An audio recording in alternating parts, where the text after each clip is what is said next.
They say every child deserves a parent, but not every parent deserves a child. This poignant truth defines the horrifying case of Mick Philpott, a man whose greed, narcissism, and psychopathic tendencies led to one of Britain's most shocking crimes. Far from being a loving father, Philpott viewed his 17 children as mere tools for financial gain, exploiting government benefits and manipulating those around him to maintain control. His actions culminated in a catastrophic arson plot that claimed the lives of 6 innocent children, leaving a community shattered and a nation appalled. In this video of the Crime Decoder, we'll unravel Philpott's life of abuse, his calculated schemes, the devastating fire that killed his children, and the haunting questions about justice and prevention. Buckle up for a chilling journey into this tragic case. He was born in 1956 in Derby, England. Michael Mick Philpott grew up in a working-class environment that belied the darkness within him.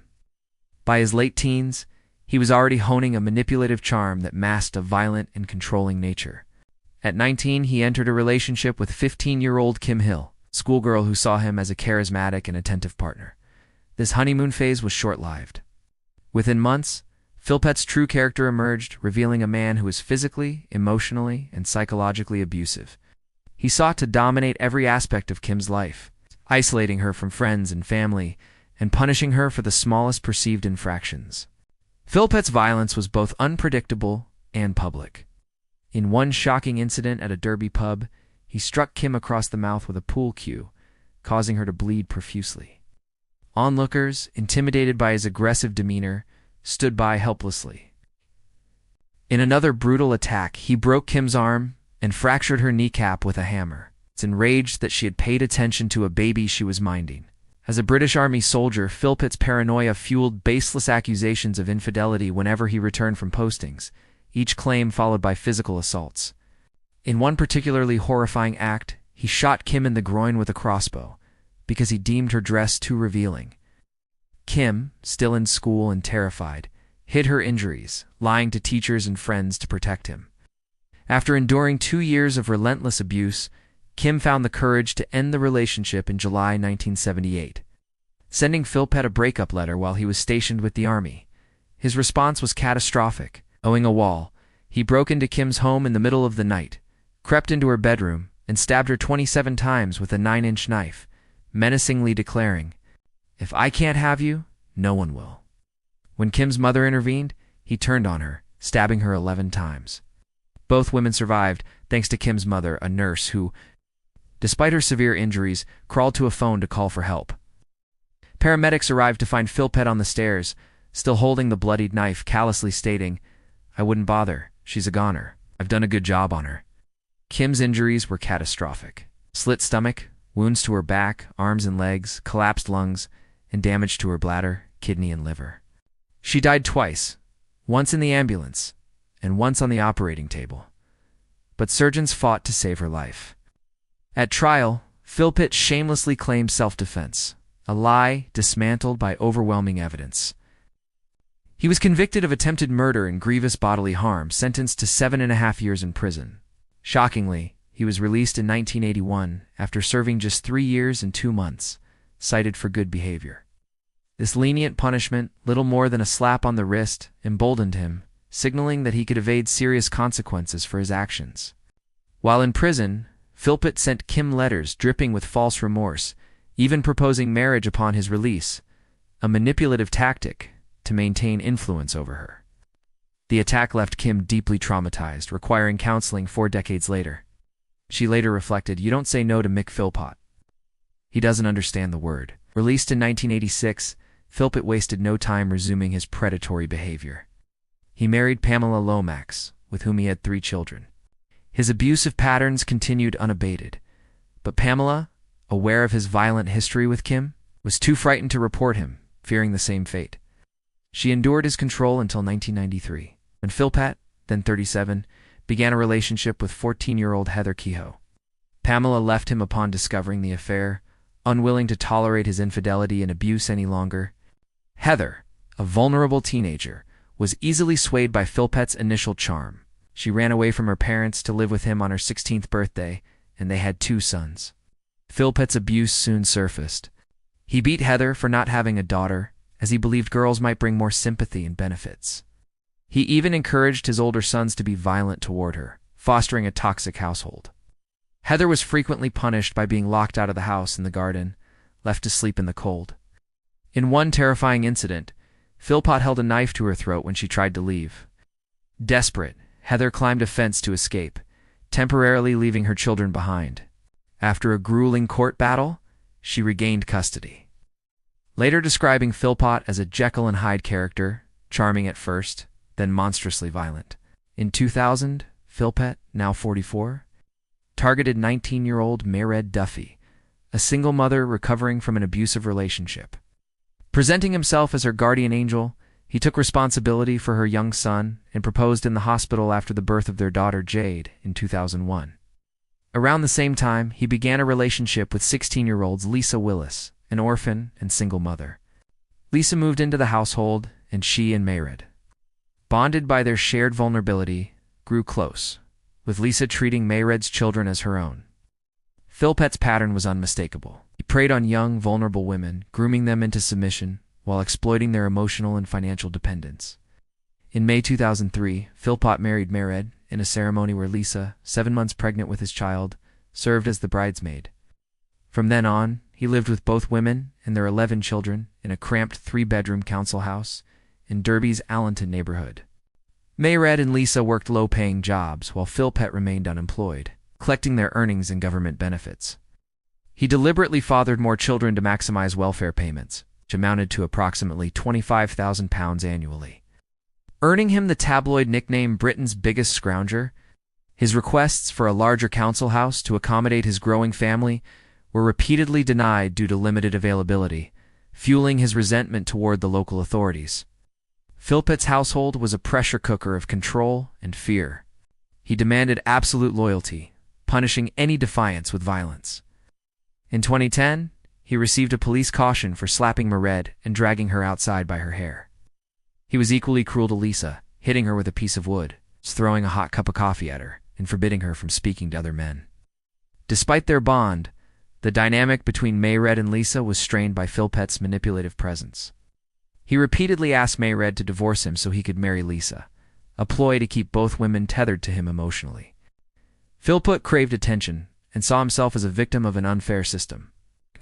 He sought media platforms to defend his unconventional lifestyle and garner public sympathy. In 2007, he appeared on The Jeremy Kyle Show, a confrontational talk show akin to The Jerry Springer Show. Accompanied by Mayred and Lisa, he openly discussed their polyamorous arrangement. Defending his unemployment by claiming his criminal record and media scrutiny made it impossible to find work. When host Jeremy Kyle challenged his parenting and irresponsible lifestyle, Philpott grew belligerent, making an offensive gesture and snapping. "Talk to that, pal." He falsely claimed to have had a vasectomy, despite later fathering 2 more children. Philpott also boasted about his willingness to divorce Mayred to marry Lisa, assuring she wouldn't feel excluded from the Philpott family name, a statement that underscored his manipulative control over both women. That same year, Philpott featured in a documentary with Conservative MP Anne Whitcomb, who spent a week attempting to reform his lifestyle. Whitcomb secured 3 job opportunities for him, including a position at a barrel-making firm. But Philpott failed to show up on the first day, and the job fell through. The documentary offered a glimpse into his bizarre living arrangement. He slept in a caravan in his garden, where Mayred and Lisa alternated nights with him. Whitcomb was struck by his callous demeanor, noting that he referred to both women with derogatory terms, and that his children showed no affection toward him, a clear sign of his neglectful parenting. In one interview, Philpott listed his children with chilling detachment. 3 with my first marriage, 2 with another young lady, 5 with Mayred, 4 with Lisa, 1 with another young lady, 2 on the way, plus 1 when I was in the army services, which I've never met. Philpott used these appearances to portray himself as a misunderstood family man, blaming the Derby City Council for not providing a larger home and arguing that, as an unemployed father, he deserved greater government support. He expressed pride in his large family, dismissing critics and claiming indifference to public opinion. Behind closed doors, however, his household was unraveling. The tensions between Philpott, Mayred, and Lisa had reached a breaking point. Exacerbated by his relentless control and the financial strain of supporting 11 children in a cramped home, in February 2012, Lisa Willis, now 28, could no longer endure Philpott's abuse. After years of manipulation and violence, she devised a plan to escape with her 5 children. To avoid confrontation, she told Mayred they were going swimming, but instead moved in with her sister. Philpott, now 55, was livid. Lisa's departure meant the loss of significant benefit payments tied to her children, as well as a blow to his control.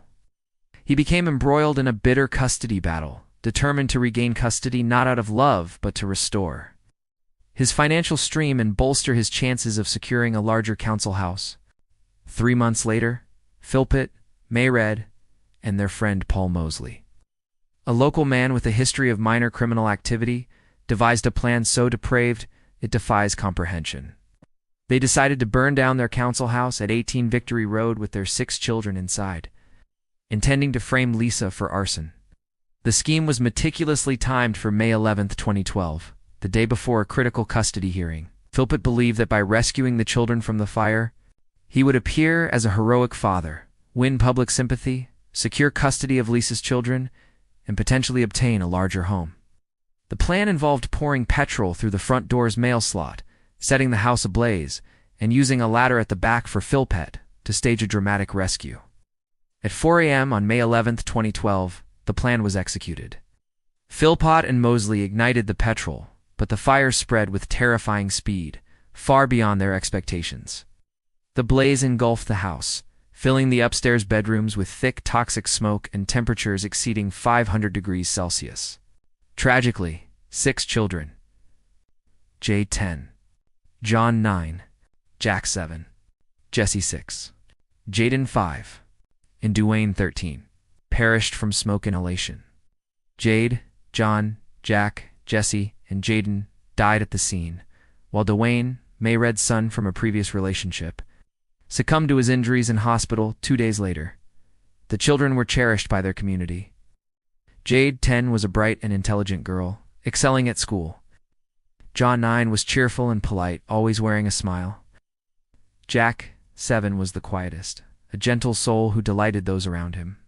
Jesse 6 was a loud and vibrant character, full of energy. Jaden 5 loved cuddles and brought joy to his family.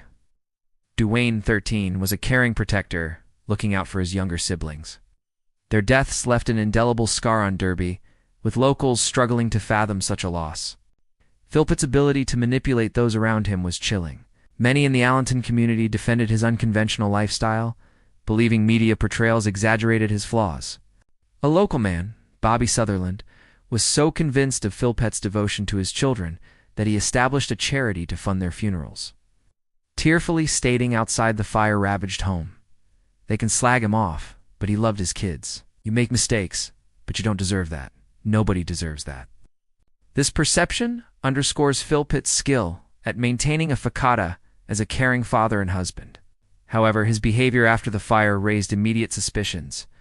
At the mortuary where he viewed his children's bodies, Philpott engaged in inappropriate horseplay, even putting a family liaison officer in a headlock.